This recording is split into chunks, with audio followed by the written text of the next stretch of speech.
The Andersons does a lot of things well, and hopefully that's one of the reasons that you continually choose them for a provider of the services they provide for you. But I know, in addition to being good at what they do, it's important for them to be good at expressing their appreciation for you. Because if there is a hallmark trait of the Andersons Rail Group, it is their deep and profound appreciation for their customers. This day is just hopefully a small reflection of that. Now, you all are in the rail business, or in some affiliated industry, but would you not also agree that primarily you are in the people business? Relationships. That's the very foundation of what brings you here today.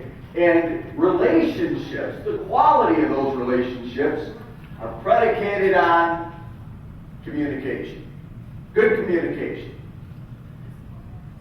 It's an interesting word. It goes back to the Latin root word communicare, which meant to impart, to share. It's the same root word as communion, an intense togetherness. And yet, as a consultant, one of the main things that I hear across the country, whenever we are brought in, is what we have, well, you remember this.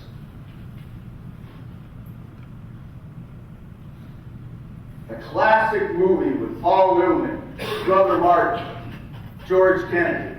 What we have here is a failure to communicate. How true that still is today in your own businesses, correct? Whether we're talking relationships with employees, whether we're talking relationships with customers, whether we're talking relationships even in our own families, with our kids.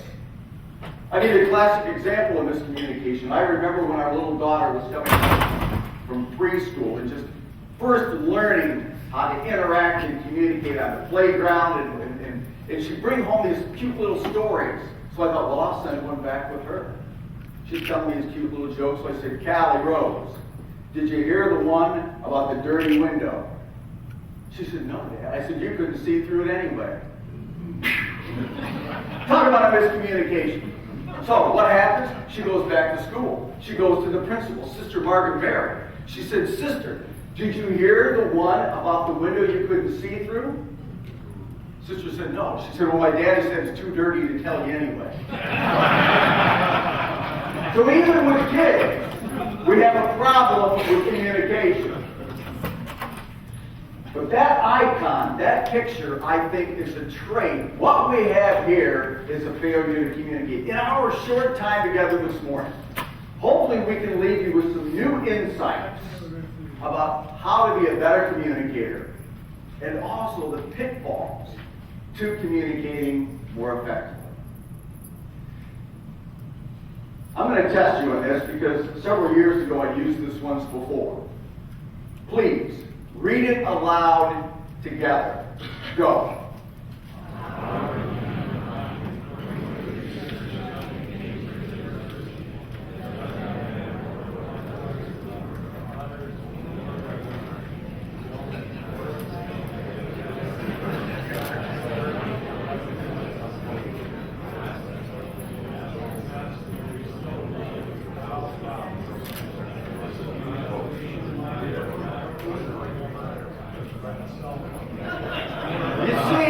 Your first name is Matt. See, if I walked up to Matt, peeled back the top of his head and looked inside, what would I see? Who's sick? I hit your boss. I would see something so complex we will never be able to duplicate what lies between his two ears.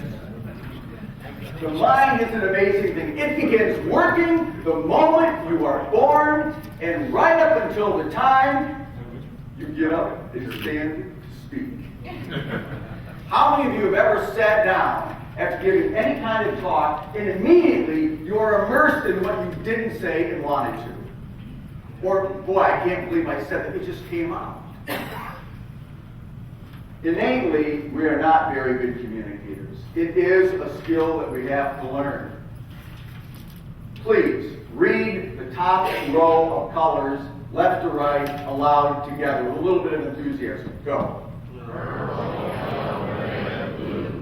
Next line. Red, orange, blue, green. A little louder, a little faster. Go the next two lines. Go. Yellow, blue, purple, red, orange, purple, red, orange. Anybody colorblind in this group? 6% of males are colorblind. Some of you may not even know it. I did not know I was. Ted, are you colorblind? Yes, you can. Oh, yeah.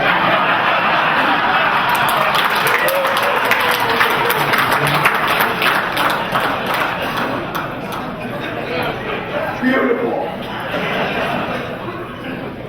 Again, this is a little quiz because I tested you on this a few years ago.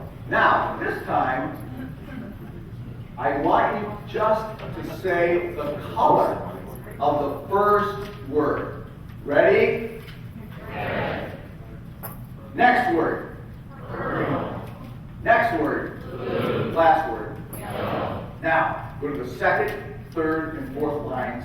Loudly, as fast as you can, say those words together. Those colors. Ready, go. Green, yellow, red.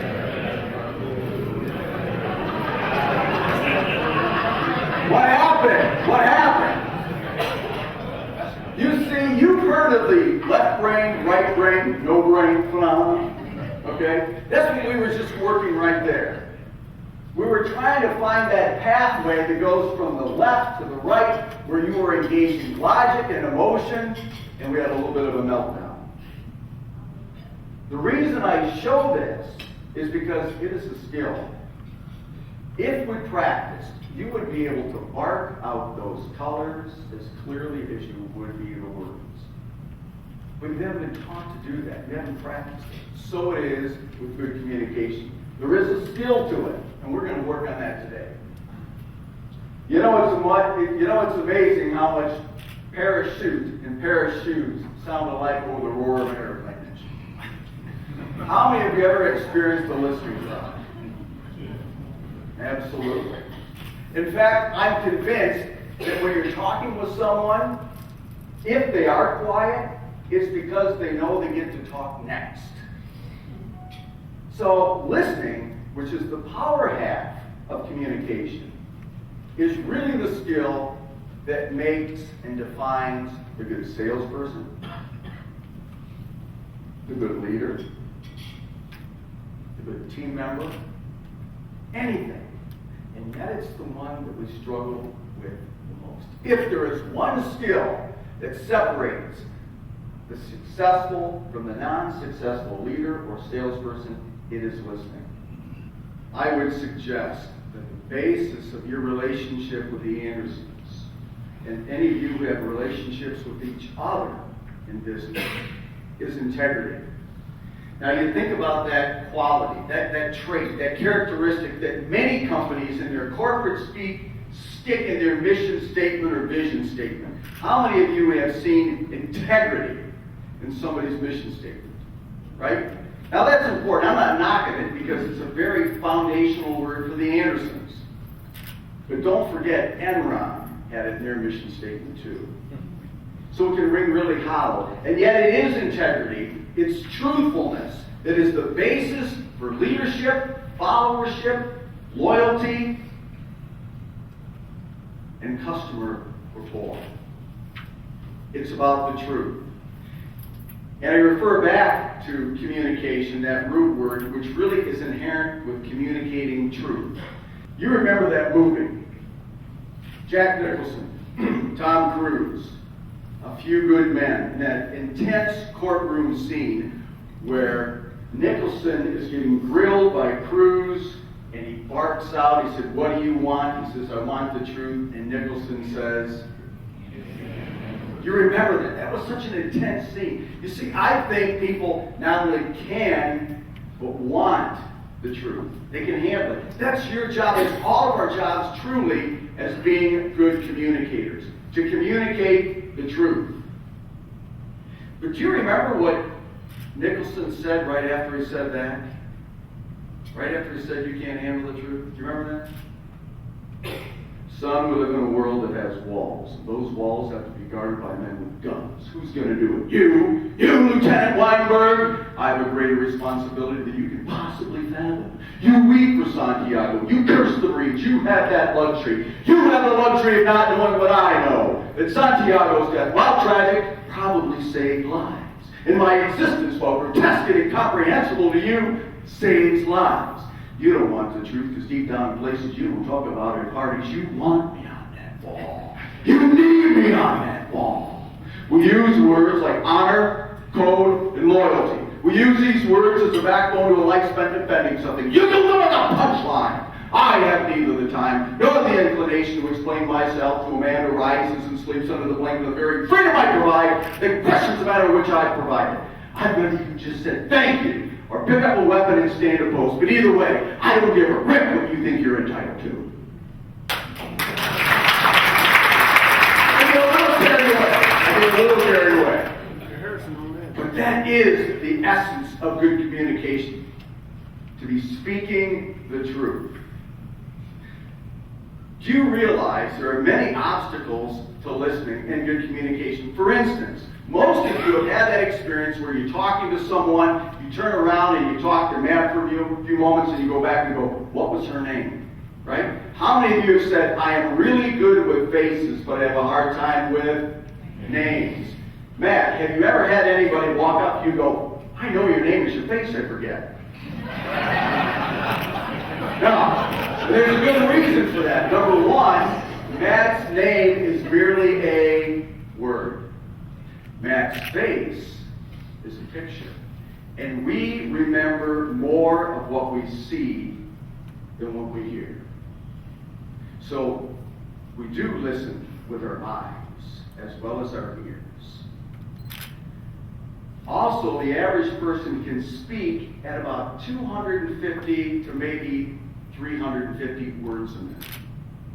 You and I can think at about 750 to 750 to 1,000 words a minute. Although I personally have been reported to have gusts of wind up to 500. But you've got time to quickly think about something else and be entertaining about it, turn back and say, what was that person's name?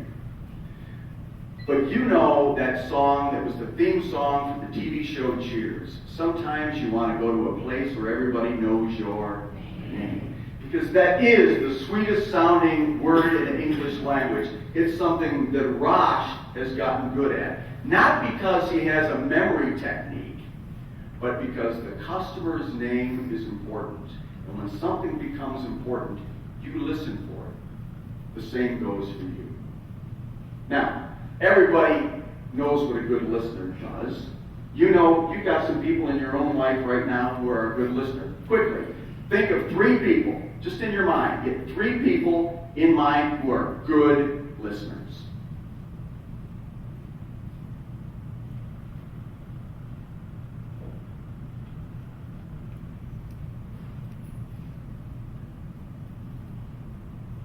If you can't think of anybody, throw Rosh in there. Everybody got somebody? I got 3 people in mind right away? Is there anybody in that list of 3 that you don't truly like, love, or respect? Right? You might not always agree with them, but it speaks to the importance of being a good listener.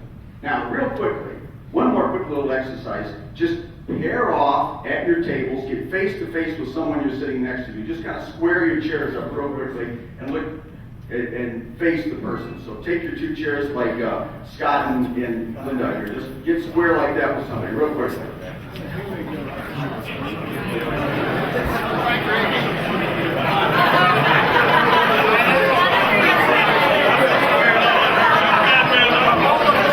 Okay. If there's not a third person, you just be the observer. Okay, the person who has the biggest hand, you're going to go first. Person with the biggest hand, you're going to go first.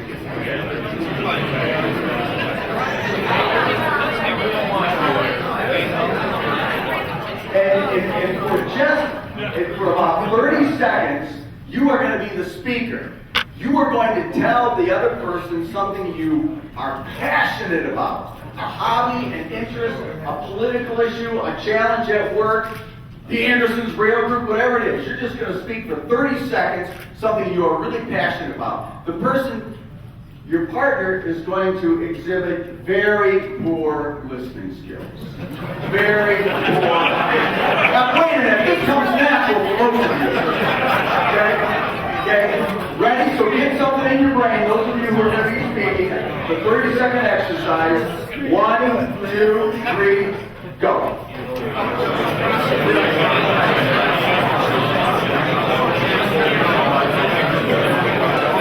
Okay, this is too big for a lot. This is too big for a lot.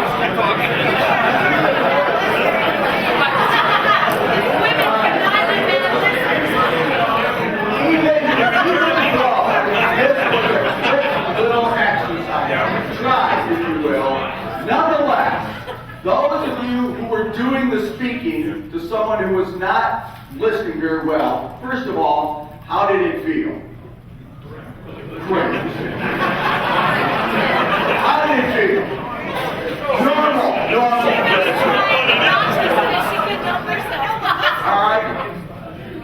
How did it feel? Just throw out some words. Kind of tough. Okay, have you ever had that experience of speaking to someone and you can tell they are not listening, no matter what they say back to you? In fact, some of you have heard the phrase or the cliche that words are, most of the communication occurs in the words. Have you heard that? Matter of fact, there's even some percentages that float around, like 55% is in the nonverbals and 38% is in the tone and only 7% is in the words. Actually, that's not true. That's not true. Words do matter. That research was really based on when there's a discrepancy. For instance, when I say, oh, I'm listening to you, Matt, but I'm really doing this. Then he believes, no, you're not. Because what I'm seeing here, okay, the words don't mean anything. But words do matter. Words do matter. Now, let's switch this around. The other person who was doing the listening, you're going to do the speaking now. And you're going to speak to something that you are passionate about for just 30 seconds. The other person, I want you to exhibit good listening skills. Ready? The best you can. 1, 2, 3, go. Stop listening.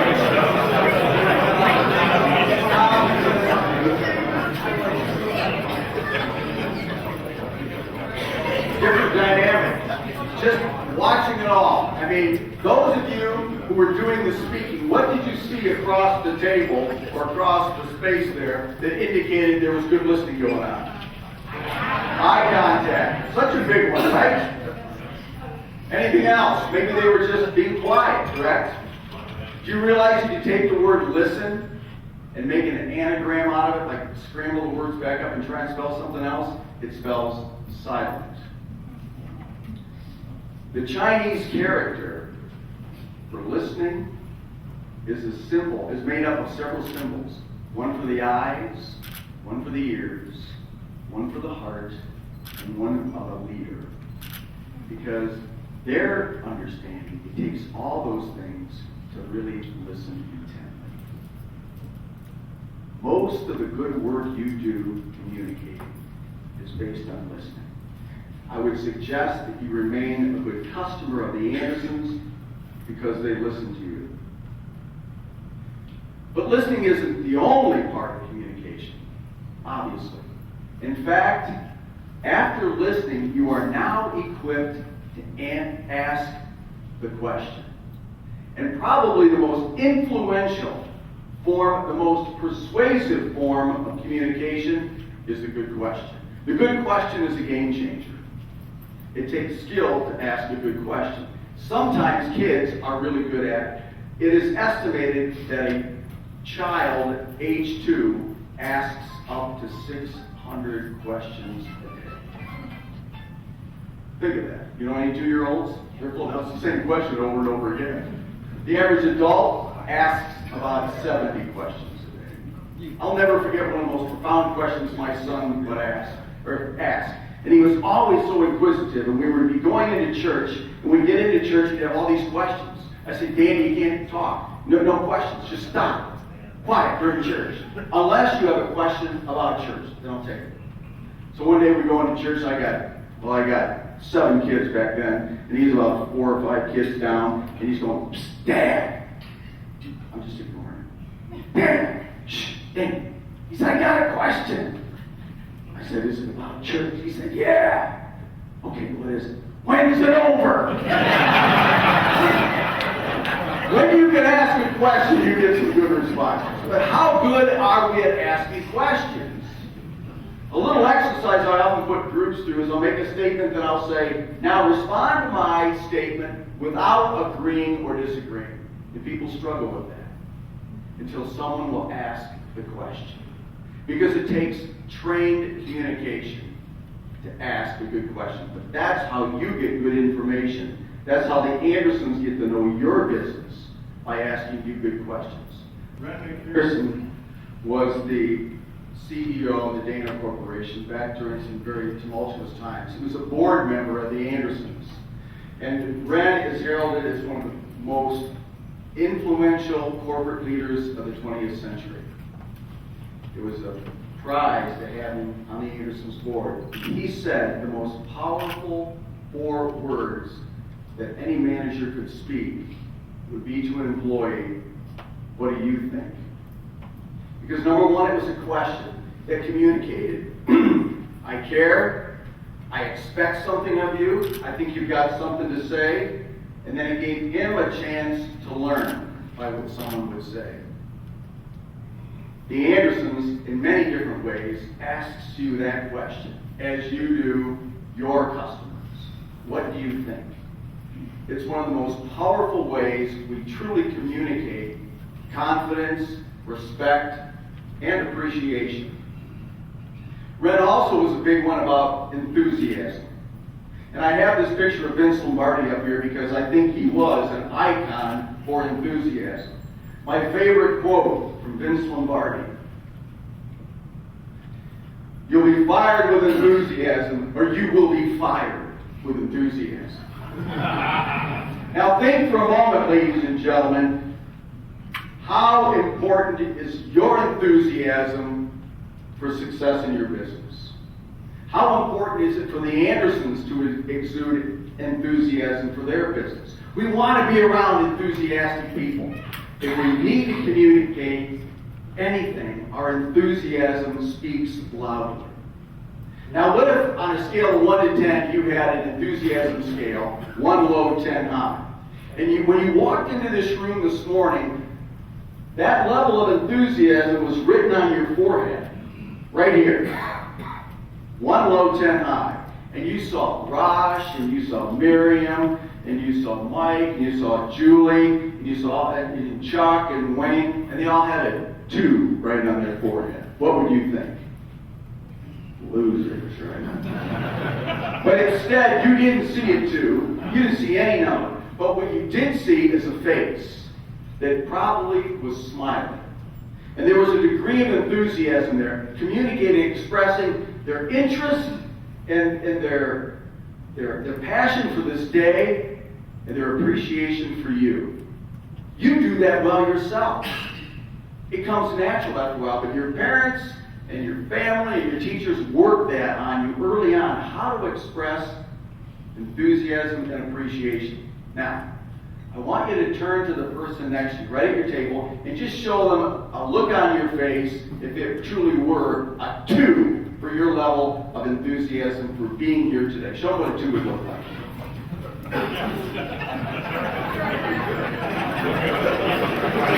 All right, you guys can't even fake me in that.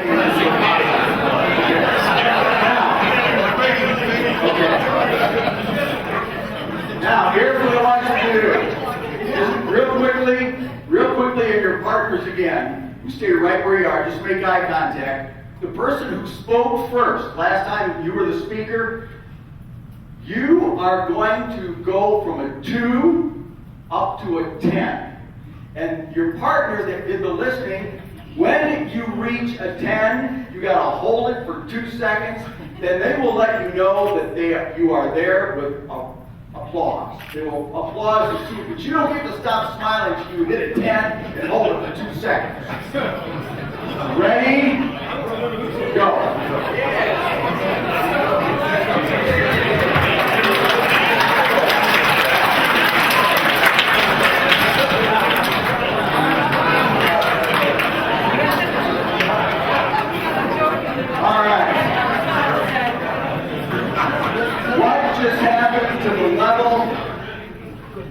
What just happened to the level of energy in where just now? It just went up. You see, we all know that our attitudes affect our behavior. We forget, though, that our behavior affects our attitudes. You act enthusiastic, you will feel enthusiastic. You do those things that express appreciation, you begin to feel appreciative. It's all part of how we're built. The Andersons truly appreciates every one of you. And let this day be just a way of expressing that appreciation. Everything they do on a day in and day out basis all makes for why you're here today. But I know more than anything they want to communicate today their profound appreciation for you as a customer. For many of us, our paths will never cross again, but you're connected to this company. And I trust, well, you know, there are three kinds of people in the world. Those that make things happen, those that watch things happen, those that wonder what happened. It is the Andersons' job to make things happen for you, and you, as a customer, make things happen for them. Thank you so much for listening to Tom and me. Thank you to the Andersons, and have a wonderful afternoon. God bless.